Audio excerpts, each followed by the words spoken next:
எல்லாருக்கும் வணக்கம். இன்னைக்கு நம்ம செட்டிநாடு சமையலில் என்ன பார்க்க போகிறோம்னா ரொம்ப டிஃப்ரென்ஸான ஒரு கேக் ஐட்டம் தான் செய்ய போகிறேன். மில்க் கேக்குன்னு சொல்லலாம், கேரமல் கேக்குன்னு சொல்லலாம், பழமெல்லாம் வச்சு ஒரு ஜெல்லி கேக்கு. இதை வந்து 3 விதமாக சொல்லுவாங்க, அதை எப்படி வேணாலும் வச்சுக்கலாம். இன்றைக்கி அந்த ஒரு கேக்கு தான் செய்ய போகிறேன். பால் பழம் இது மட்டும்தான் இதுக்கு தேவை. ரொம்ப அருமையாக இருக்கும், சாப்பிடும் பொழுது அவ்வளோ நல்லா இருக்கும், பார்க்குறதுக்கு நல்லா இருக்கும். அந்த கேக்கு ரொம்ப அருமையாக இருக்கும். இது வந்து ரொம்ப வேலையே இல்லை, ரொம்ப ஈஸியாக செஞ்சிடலாம்.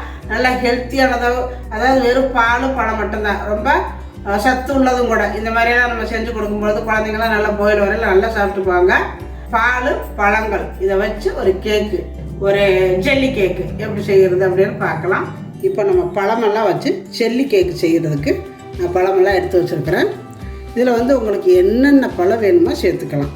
இது வந்து ட்ராகன் ஃப்ரூட், கருப்பு திராட்சை, இதில் வந்து விதையே இருக்காது. ஆரஞ்சு பழம் எடுத்துருக்கிறேன். இது இழந்த பழத்தில் காய், முக்கால் காய் இழந்த காய். அப்புறம் ஒரு வாழைப்பழம்.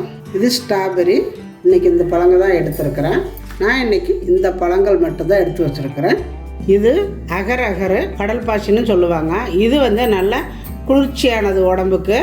இந்த வெயில் காலத்துக்கெல்லாம் இது ரொம்ப நல்லது, இந்த சூட்டெல்லாம் எடுக்குன்னு சொல்லுவாங்க. இப்போ இதை வந்து நம்ம கட் பண்ணிவிட்டு ஊற வைக்கணும். ஃபஸ்ட்டு ஊற வச்சுக்கலாம்.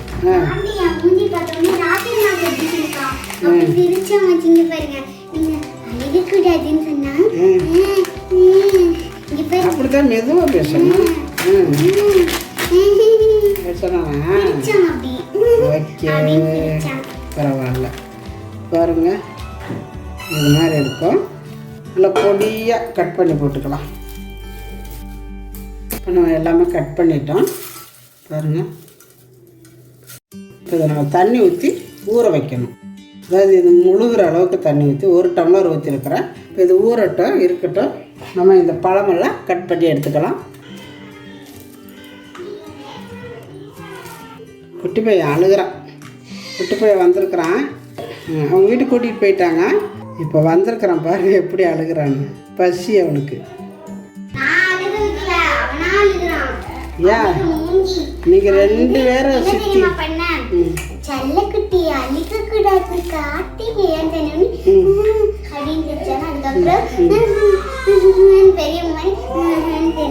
அப்புறம் இப்போ அழுகிறான். சரி சரி, அங்கே பாரு அழுகிறான்.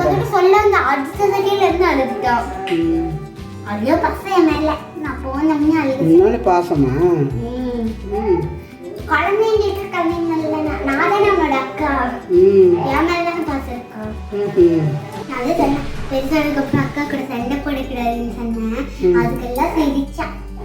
குட்டி போய் வந்துட்டேன். பார்த்தாலம்மா அவர் என்ன சொன்னான் குட்டி பையன்? வந்து அழுகக்கூடாது கார்த்திகையா குட்டி பாப்பான்னு சொன்னோடனே கார்த்திகேயன் சொன்னோடனே சிரிச்சான். அக்கா கூட அப்புறம் பெருசானதுக்கு சண்டை போடக்கூடாதுன்னு சொன்னப்புறம் சிரிச்சா. அதுக்கப்புறம் வந்து பூர்ணிச்சிமா கூட சண்டை போடக்கூடாது என்னை மாதிரின்னு சொன்னோடனே அப்பவும் சிரிச்சா. நானும் சண்டை போட மாட்டேன் கொஞ்ச நாள் கழிச்சு அப்படின்னு சொன்னேன்னா சிரிச்சேன்னா. அதுக்கப்புறம் உங்ககிட்ட சொல்ல வந்தோடனே அழுன்னு அழுத்தா என்னை காணோன்ட்டு. இது கிவி பழம். கிவி பழமும் வாங்கிட்டு வந்திருக்கிறேன். ஏன் டிராகன் ஃப்ரூட்டின்னு பேர் வச்சாங்கன்னா டிராகன் முதுகில் இந்த மாதிரி வந்திருக்குமா, அதனால இது இயற்கையாகவே இப்படி வந்திருக்குன்னா டிராகன் ஃப்ரூட்டுன்னு வச்சிருக்காங்க. யோசனை மஞ்சி வாண்டுதான் வச்சிருக்காங்க.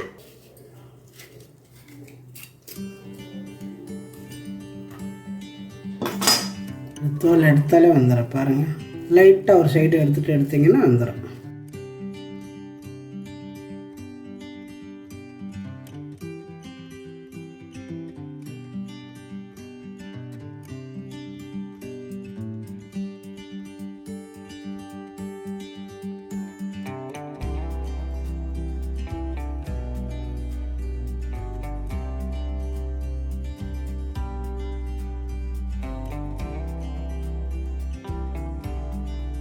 இந்த ஆரஞ்சு பழத்தில் இருக்கிற விதையெல்லாம் எடுத்துருங்க. இந்த மாதிரி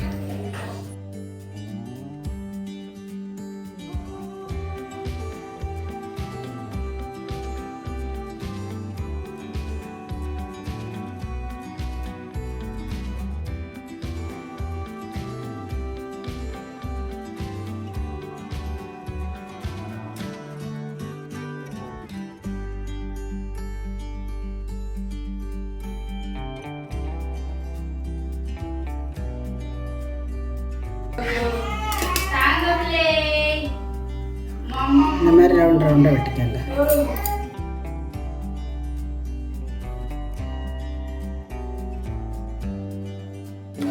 இந்த மாதிரி எடுத்துக்கோங்க. கொஞ்சம் ரவுண்டாக வெட்டிட்டு கொஞ்சம் இந்த மாதிரி முழுசாக போட்டுக்கோங்க.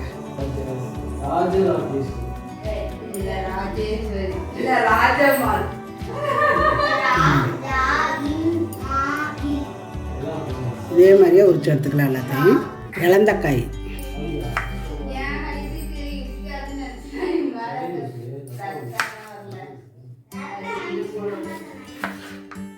இப்போ நம்ம பழமெல்லாம் வெட்டி வச்சாச்சு. 1/2 லிட்டர் பால் எடுத்து வச்சுருக்கிறேன். இப்போ அதை காய்ச்சிக்கலாம். இது நல்லா காயட்டும். கேக் மோல்டு எடுத்து அதில் எண்ணெய் தடவிக்கோங்க. நீங்கள் எந்த பாத்திரத்தில் வைக்கிறீங்களோ அதில் இந்த மாதிரி எண்ணெய் தடவிக்கோங்க. இப்போ இந்த பழமெல்லாம் எடுத்து இதில் வச்சுக்கலாம். நடுச்சென்றில் அது மாதிரி வச்சுக்கலாம். இப்படி வச்சிங்கன்னா நல்லா டிசைனாக இருக்கும் பார்க்குறதுக்கு.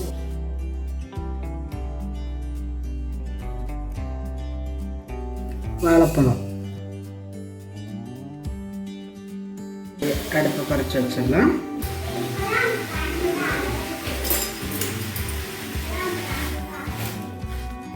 அடுப்பை குறைச்சி வச்சுட்டு கொஞ்சம் நேரம் கொதிக்க விடலாம். பால் காஞ்சதும் 70 கிராம் சர்க்கரை நான் சேர்த்துக்கிறேன். உங்களுக்கு எந்த அளவுக்கு இனிப்பு தேவையோ சேர்த்துக்கலாம்.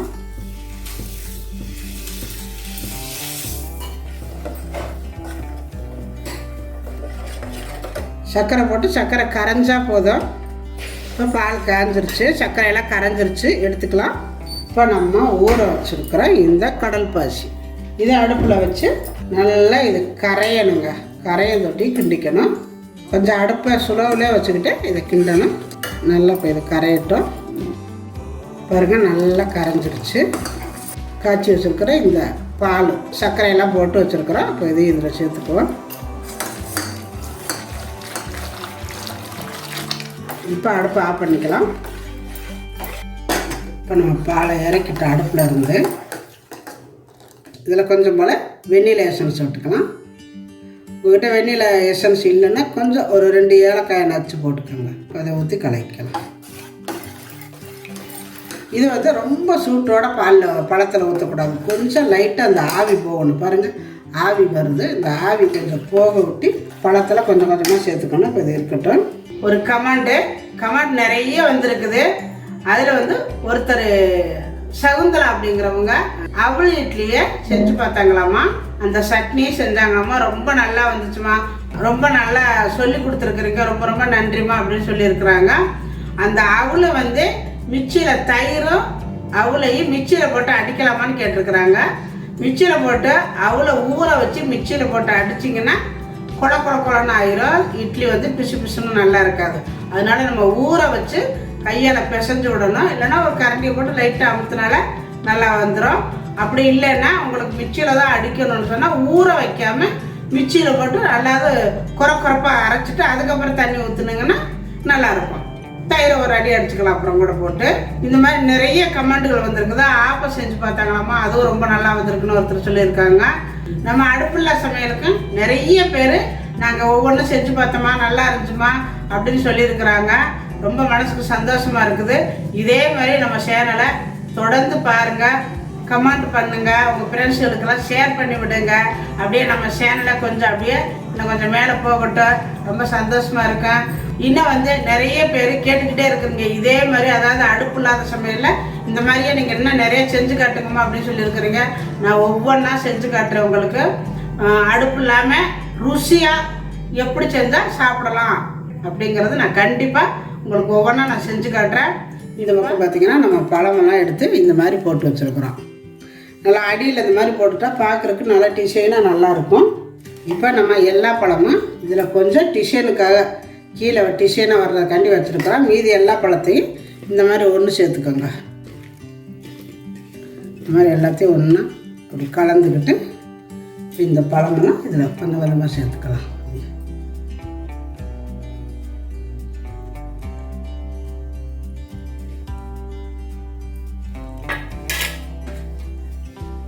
மட்டமாக இருக்கணும், மேடு பள்ளமாக இல்லாமல் இந்த மாதிரி மட்டமாக வச்சுருக்கோம். இப்படி இப்போ நம்ம வச்சுருக்கிற கடல் பாசி, சர்க்கரை, பால், வெண்ணிலா எசன்ஸ் இது எல்லாத்தையும் சேர்த்து கொஞ்சம் கொஞ்சமாக இதில் விட்டுக்கலாம். இப்படி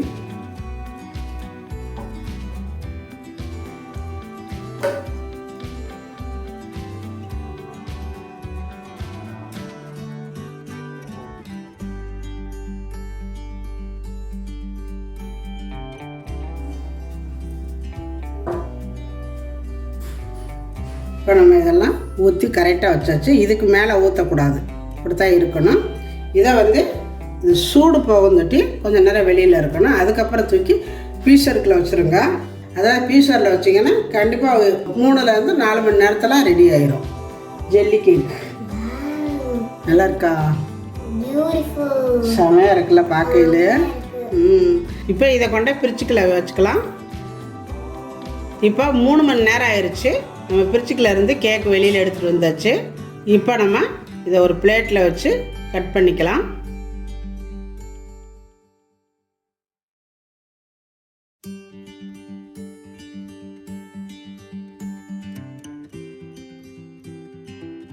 இப்போ இதை நம்ம லைட்டாக ஒரு கத்தியை விட்டு பாருங்கள், இந்த மாதிரி இப்படி நம்பி விடணும். பாருங்கள் வீடு கீழே வருது.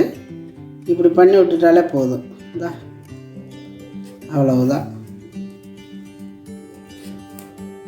வெறும் பால், பழம் இதை மட்டும் வச்சு சூப்பரான ஒரு புட்டிங், அதாவது கேக்கு புட்டிங் ரொம்ப நல்லா வந்திருக்கு.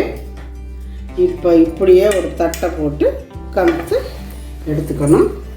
லைட்டாக ஒரு தட்டு தட்டுங்க.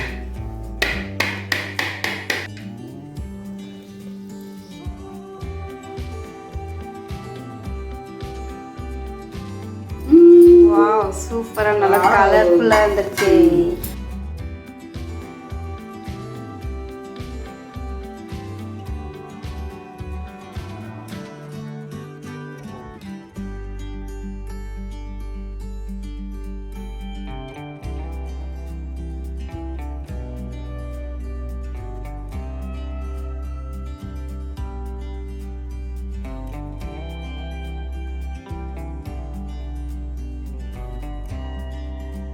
மேலே வியூ நல்லா இருக்கு, கீழே வியூ நல்லா இருக்கு. அப்படியே நம்ம ஜம்முன்னு இருக்கு.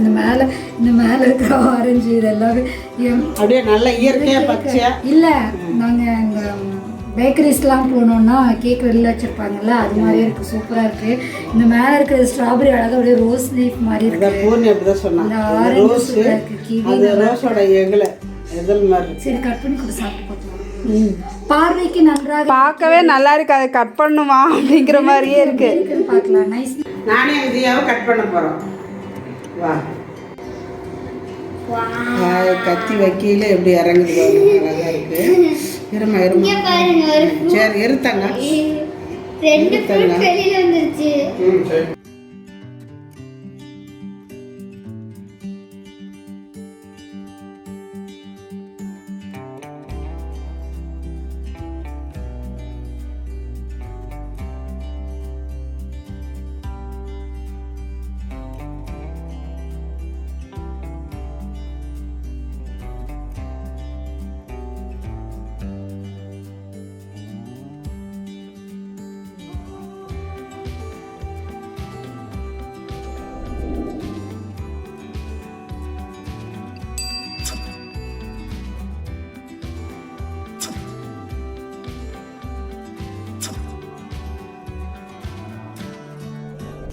ஒரு சக்கரை போட்டு சக்கரை பண்ணி இது வண்டி உட்கார்ந்து மாட்டாடி விடு. அந்த இடத்துல ஹாப்பி பர்த்டே டு தியா.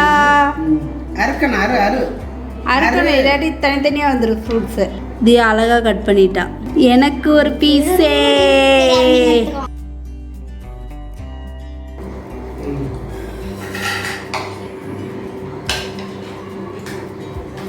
சில்லு போகணும். அதாவது பால் பழமெல்லாம் வச்சு பால் புட்டிங்,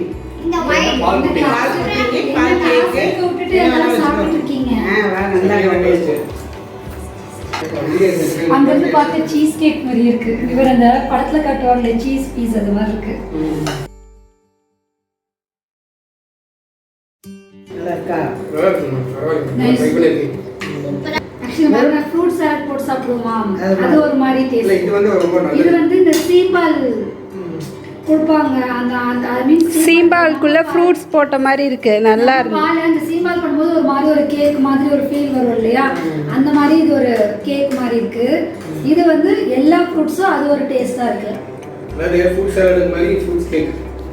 ஃப்ரூட்ஸோட எசன்ஸ்லாம் அதுக்குள்ளே இறங்கி செமையாக இருக்குது டேஸ்ட்டு. இதே மாதிரி நீங்களும் செஞ்சு பாருங்கள். பார்த்துட்டு எப்படி வந்துச்சு அப்படிங்கிறத கமெண்ட்டில் சொல்லுங்கள். இந்த வீடியோ பிடிச்சிருந்தா லைக் பண்ணுங்கள், ஷேர் பண்ணுங்கள், செட்டிநாடு சமையலுக்கு சப்ஸ்கிரைப் பண்ணுங்கள். நன்றி. வாழ்க வளமுடன்.